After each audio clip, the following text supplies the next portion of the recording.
ಅನ್ನುವಂಥದ್ದನ್ನ ಈಗ ಸ್ಪಷ್ಟವಾದಂತೆ ನಿರ್ಧಾರವನ್ನು ತಗೋಬೇಕಾದಂತ ಸಂದರ್ಭ ಇದು ಬಂದಿದೆ.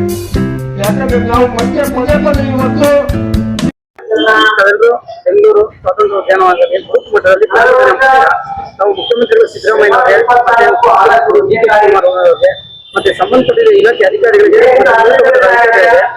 ತಮ್ಮ ಮನವಿ ಹೇಳಿ ಸರ್ ಏನಿದೆ?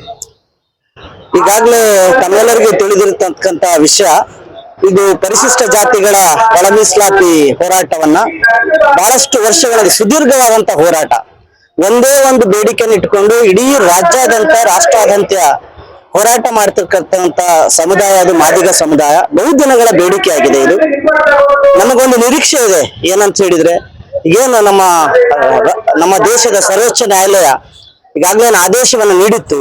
ಅದರ ಪ್ರಯುಕ್ತ ಏನು ದತ್ತಾಂಶ ಕ್ರೋಢೀಕರಣ ಆಗ್ಬೇಕು ಅಂತ ಹೇಳಿ ನಾಗಮೋಹನ್ ದಾಸ್ ಅವರ ಆಯೋಗನ ರಚನೆ ಮಾಡಿದ್ರು.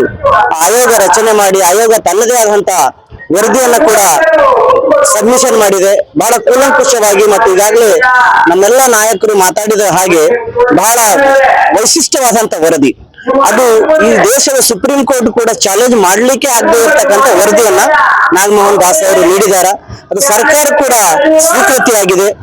ಏನು ಮಳೆಗಾಲ ಅಧಿವೇಶನ ಇದೆ, ಈ ಮಳೆಗಾಲ ಅಧಿವೇಶನದಲ್ಲಿ ಅದನ್ನ ಯಥಾವತ್ತಾಗಿ ಜಾರಿಗೊಳಿಸುವಂತರ ಮೂಲಕವಾಗಿ ಈ ಸಮುದಾಯಕ್ಕೆ, ಅತ್ಯಂತ ಶೋಷಿತವಾದಂತಹ ಈ ಸಮುದಾಯ, ಬಹಳಷ್ಟು ಅವಕಾಶ ವಂಚಿತ ಸಮುದಾಯಕ್ಕೆ ಸಾಮಾಜಿಕ ನ್ಯಾಯವನ್ನ ಕೊಡೋದರ ಮೂಲಕವಾಗಿ ಈ ರಾಜ್ಯದ ಮುಖ್ಯಮಂತ್ರಿಗಳು ಈ ಸಮಾಜಕ್ಕೆ ಒಂದು ನ್ಯಾಯವನ್ನ ಕೊಡಿಸಬೇಕು ಎನ್ನುವಂತ ಒಂದೇ ಒಂದು ಬೇಡಿಕೆ ಇದು.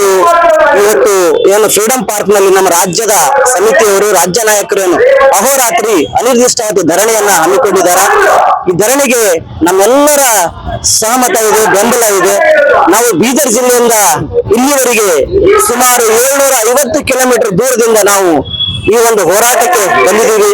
ನಮ್ಮದೊಂದೇ ಒಂದು ಬೇಡಿಕೆ, ಈ ಒಳ ಮೀಸಲಾತಿಯನ್ನು ಜಾರಿಯಾಗಬೇಕು.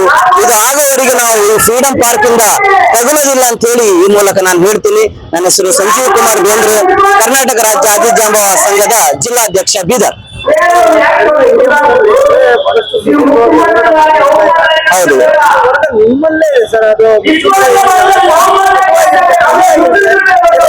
ನಿಮ್ಮಲ್ಲೇ ಇದ್ರೆ ಸ್ವಲ್ಪ ಕನ್ಫ್ಯೂಷನ್ ಮಾಡೋದ್ರ ಬೇರೆ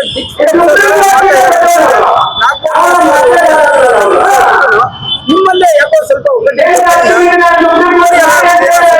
ಇಲ್ಲ, ಹಾಗೇನಿಲ್ಲ. ಏನಂತ ಹೇಳಿದ್ರೆ ಈ ಪ್ರಜಾಪ್ರಭುತ್ವದಲ್ಲಿ ತಮ್ಮದೇ ಆದಂತ ಅಭಿಪ್ರಾಯನ ವ್ಯಕ್ತಪಡಿಸಲಿಕ್ಕೆ ಮುಕ್ತವಾದ ಅವಕಾಶ ಇದೆ.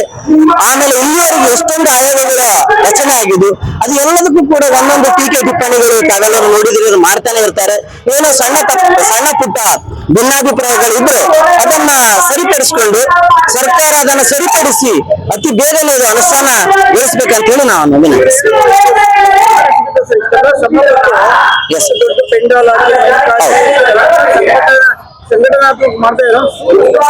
ನಿರೀಕ್ಷೆ ಇದೆ. ನಮ್ಮ ಏನಂತ ಹೇಳಿದ್ರೆ ರಾಜ್ಯದ ಮುಖ್ಯಮಂತ್ರಿಗಳು ಡಾಕ್ಟರ್ ಬಾಬಾ ಸಾಹೇಬ್ ಅಂಬೇಡ್ಕರ್ ಅವರ ಸಾಮಾಜಿಕ ಪರಿಕಲ್ಪನೆ ಬಗ್ಗೆ ಮಾತನಾಡ್ತಾರೆ. ಹಾಗಾಗಿ ಅವ್ರ ಮೇಲೆ ವಿಶ್ವಾಸ ಇದೆ, ಇದನ್ನು ಮಾಡ್ತಾರ ನಮ್ಮ ನಂಬಿಕೆ ಅವ್ರ ಮೇಲಿದೆ.